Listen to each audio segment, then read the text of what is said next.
sisi lain gitu perusahaan mendapatkan saran untuk mempertimbangkan pendekatan value based pricing karena tas ini tuh memiliki nilai tambah berupa desain eksklusif dan bahan baku yang ramah lingkungan. Nah, berdasarkan survei, pelanggan tuh bersedia gitu membayar hingga 75.000 untuk produk dengan nilai tersebut.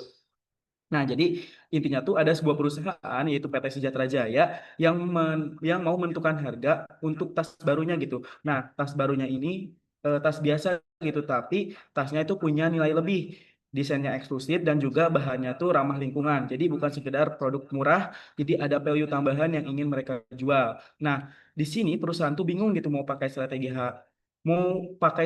harga yang mana gitu, mau cost plus pricing ataupun value based pricing. Nah, supaya jelas kita langsung ke analisis saja. Jadi tadi diketahui ya, ada beberapa komponen biaya, yaitu yang pertama ada bahan baku sebesar 25.000, terus ada tenaga kerja dan juga overhead itu 15.000, terus ada total biaya produksinya itu sebesar 40.000. Nah, lalu perusahaan itu ingin memakai strategi cost plus pricing dengan markup-nya itu sebesar 40%. Nah, selain itu juga disebutkan juga di soal itu ada harga pasar kompetitor, yaitu di antara kisaran 55.000 sampai 65.000. Nah, disebutkan juga kesediaan bayar konsumennya jika menggunakan eh, strategi value based pricing itu sebesar Rp75.000. Nah, kita langsung ke soal pertama, soal A, yaitu berapakah harga jual tas jika perusahaan menggunakan pendekatan cost plus pricing. Nah, jadi cost plus pricing itu konsepnya atau rumusnya itu jadi harga jual sama dengan total biaya produksi plus plus markup gitu. Jadi markup itu dihitung persentase dari biaya. Nah, jadi langkahnya itu cari dulu nilai markupnya dengan cara menghitung 40% dikali total biaya produksi. Jadi total biaya produksinya itu kan tadi sudah diketahui ya bahwa total biaya produksinya itu sebesar Rp40.000. Nah, tinggal kalikan saja pada 40%. Jadi 40% dikali 40.000 itu sama dengan Rp16.000. Nah, kita sudah mengetahui nilai markupnya, lalu kita tinggal hitung harga jualnya. Tadi disebutkan kan rumusnya itu harga jual sama dengan total biaya produksi ditambah markup gitu. Nah, tinggal kita masukkan saja total biaya produksinya itu 40.000, terus tadi nilai markupnya itu tadi 16.000 gitu. Jadi tinggal jumlahkan saja hasilnya yaitu 50. Jadi kita sudah mengetahui harga jual jika menggunakan pendekatan cost plus pricing yaitu sebesar Rp56.000. Seperti itu. Mungkin sampai sini ada yang ingin ditanyakan terlebih dahulu.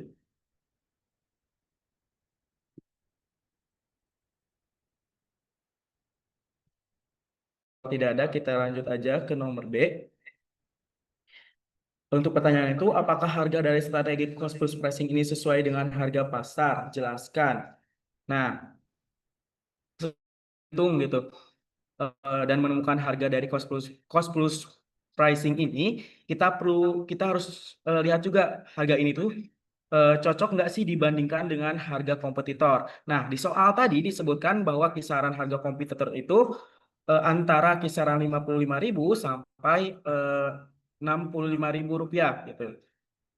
Nah, sedangkan dari harga yang sudah dihitung menurut strategi cost plus pricing tadi yaitu Rp6.000 itu.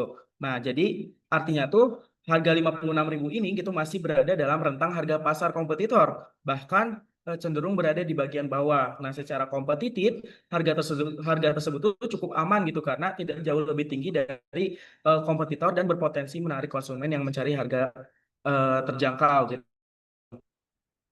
Jadi harga yang sudah dihitung ini masih eh, berada di batas bawah gitu, berada di batas bawah dari harga kompetitor, terlalu murah juga sampai merusak pasar dan juga tidak terlalu tinggi gitu sampai menakutkan pembeli juga seperti itu. Jadi kesimpulannya tuh harga cost plus pricing ini masih masuk akal, terus masih bisa bersaing dan konsumen tuh kemungkinan juga bisa eh, dan konsumen pun kemungkinan tidak keberatan gitu dengan harga 56.000 ini gitu.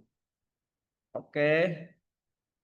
Sampai nomor B ada yang ingin ditanyakan dulu?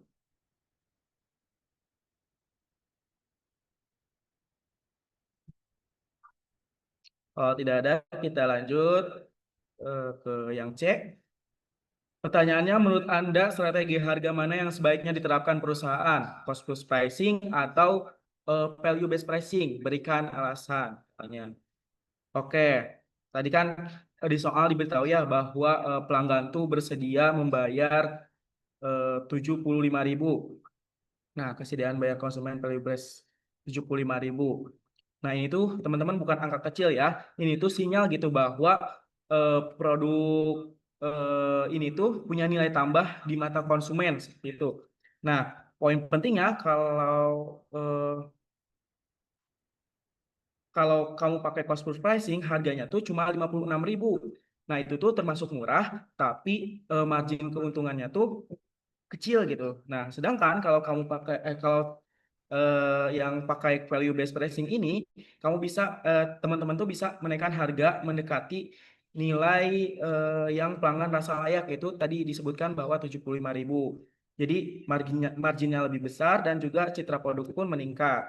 Nah, melihat kondisi produk dan nilai tambahnya, maka produk ini tuh lebih tepat menggunakan value based pricing gitu. Alasannya yang pertama, tadi disebutkan di soal juga bahwa produk ini tuh memiliki diferensiasi bernilai tinggi, yaitu yang pertama ada desain eksklusif dan juga bahannya tuh ramah lingkungan. Maka dari itu si konsumen pun bersedia membayar lebih untuk nilai tersebut. Yang kedua, tadi juga berdasarkan survei bahwa konsumen tuh rela membayar hingga 75.000. Nah, ini tuh jauh di atas harga kos tadi ya teman-teman. Harga kos bus tadi itu sebesar 56.000, sedangkan berdasarkan survei konsumen itu rela membayar 75.000 seperti itu. Sehingga perusahaan tuh berpotensi kehilangan profit jika hanya memakai cost plus.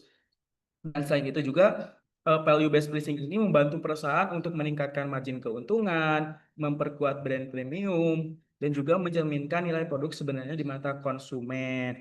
Jadi logikanya begini teman-teman, kalau produk teman-teman mempunyai nilai tinggi, mempunyai nilai yang lebih gitu, seperti tadi desain yang eksklusif, bahan ramah lingkungan.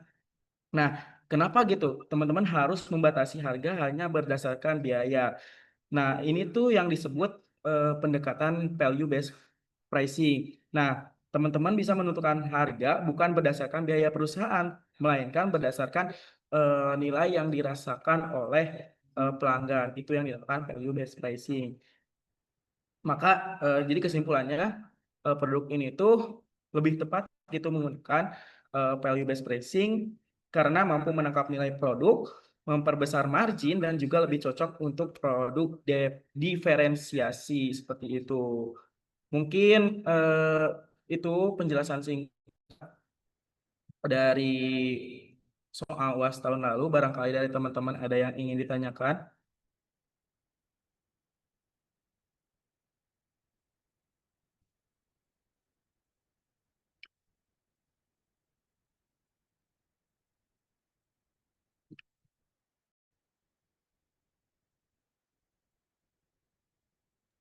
Gimana teman-teman masih pada bingung enggak? Kalau masih ada yang kebingungan, bisa raise hand dan langsung ajukan saja pertanyaannya kepada Apadlan. Nanti Apadlan akan membantu kebingungan kalian, teman-teman.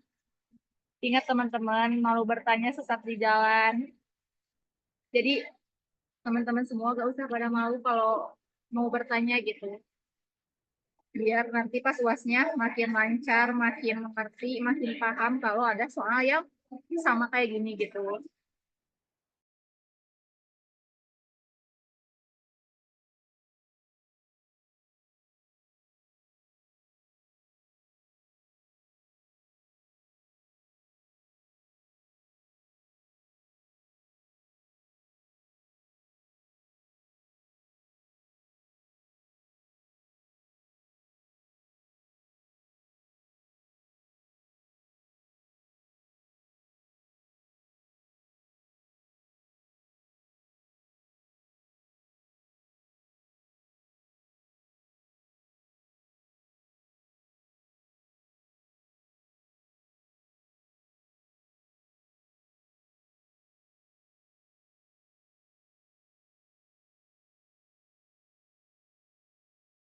Ayo teman-teman, jangan malu untuk raise hand.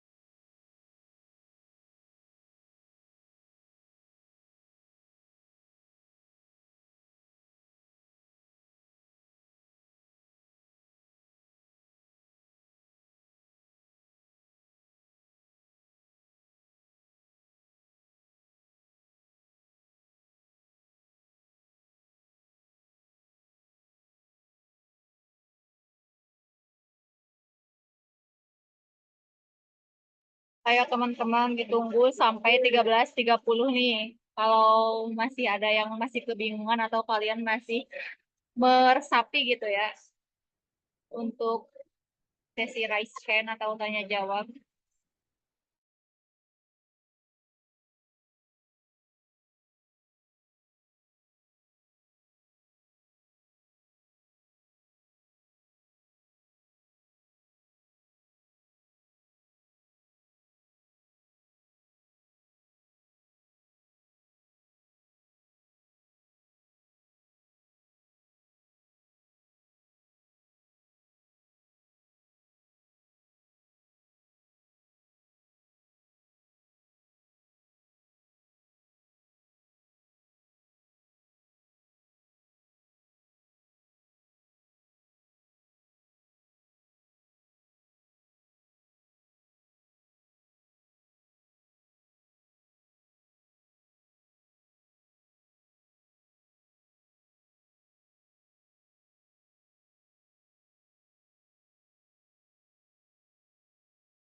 Oke teman-teman, sekarang waktu udah menunjukkan pukul 13.30, yang mana teman-teman di sini kayaknya dan mudah-mudahan udah pada paham ya apa yang apa dan jelasin tadi.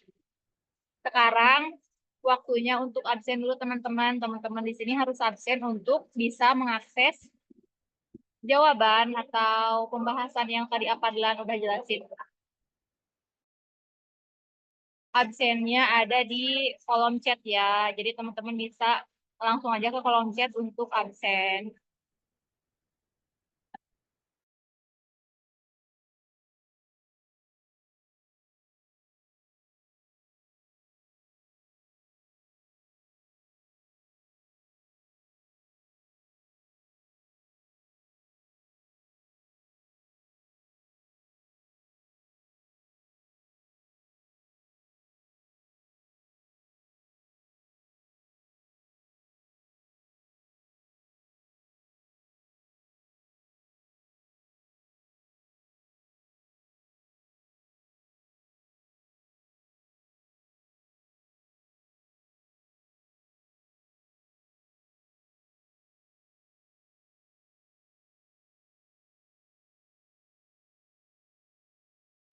Teman-teman jangan lupa juga untuk isi kuesionernya ya sebagai penilaian gitu. Kalau teman-teman ada saran atau ada kritik terhadap sesi mentoring untuk kali ini gitu, kalau ada yang ingin disampaikan atau saran untuk mentoring selanjutnya harus gimana-gimananya, teman-teman bisa isi di kuesioner gitu ya.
Teman-teman, sesi mentoring 3 menit lagi akan ditutup ya. Kalau misal ada 2 menit lagi, kalau teman-teman masih ada yang kebingungan nih, masih bisa nanya lagi nih 2 menit lagi.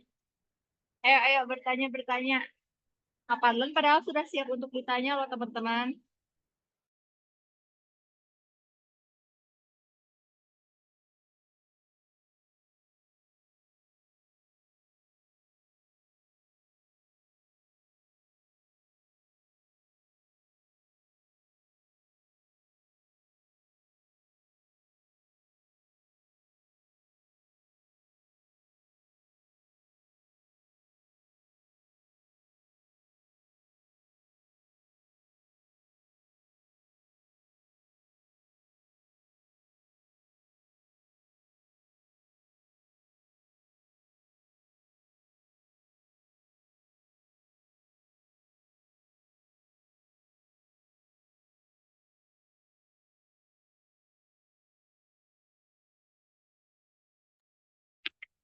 Oke teman-teman, karena waktunya udah habis, kita tutup aja ya sesi mentoring pada siang hari ini. Semoga yang menyimak, yang mendengarkan bisa memahami ketika ujiannya nanti, ketika UASnya nanti, dan semoga semuanya ketika UAS diberikan kelancaran dan kemudahan dalam mengerjakan soal-soal UAS itu sendiri.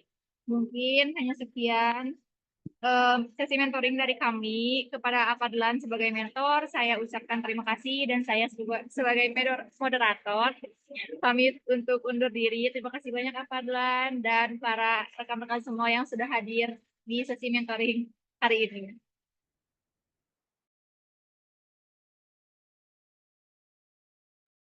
Boleh live Zoom ya teman-teman semuanya. Saya tutup dengan bacaan dengan bacaan hamdalah, alhamdulillahirabbil alamin, sesi mentoring kali ini ditutup. Wassalamualaikum warahmatullahi wabarakatuh. OTW ke situ, OTW ke situ.